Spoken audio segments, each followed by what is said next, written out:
Guys അപ്പോൾ അസ്സലാമു അലൈക്കും. ഇന്ന് നോമ്പ് നല്ല ക്ഷീണമുണ്ട്. ഇന്ന് നോമ്പ് തോന്നിട്ട് ഇൻഷാ അല്ലാഹ് 3 ലിറ്റർ വെള്ളവും 4 ലിറ്റർ ജ്യൂസും കുടിക്കണം വിചാരിച്ചിരിക്കുകയാണ്. ഇന്നൊരു പാലക്കാട് പോയിട്ട് വന്നു. ഒരു റിലേറ്റീവിൻ്റെ വീട്ടിൽ കാണാൻ പോയതാണ്. അപ്പം പോയിട്ട് വന്ന് നല്ല ക്ഷീണമുണ്ട്. അപ്പോൾ വരുന്ന വഴിക്ക് ലുലു മാളിൽ കുറച്ച് സാധനം വാങ്ങിയിട്ടുണ്ട്. പിന്നെ ഒന്ന് ചോദിച്ചാൽ ഒന്ന് കിട്ടുന്ന കടയായതുകൊണ്ട് അൽഹംദുലില്ലാ യൂസുഫ് അലി ഇക്കയോ സാറോ അത്താന്നേ പറയാം. അത്രയും പ്രായമുള്ള ഒരാളായതുകൊണ്ട് സന്തോഷം. അത് നമ്മൾ ചോദിച്ചത് കിട്ടും. അപ്പോൾ ഒരു പീസ് ഇത് വാങ്ങിച്ചിട്ടുണ്ട്. പിന്നെ ചിക്കൻ കറിയും വാങ്ങിച്ചു, പത്തിരിയും വാങ്ങിച്ചു.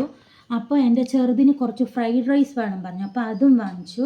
പിന്നെ ഒരു ബോട്ടിൽ വാട്ടർമെലൺ, മുന്തിരി, ഇതെന്താണെന്ന് അറിയില്ല, പുതിയ ഐറ്റം. ഇത് സർബത്ത്, ഇത് നമ്മൾ വീട്ടിൽ വന്നുണ്ടാക്കിയത്. അൽഹംദുലില്ലാ പോയിട്ട് വന്നിട്ട് പിന്നെ ഒരു പുതിയ പ്ലേറ്റ് വാങ്ങിച്ചു ഗൈസ്. അപ്പോൾ അതുമുണ്ട്. അപ്പോൾ അസ്സലാമു അലൈക്കും.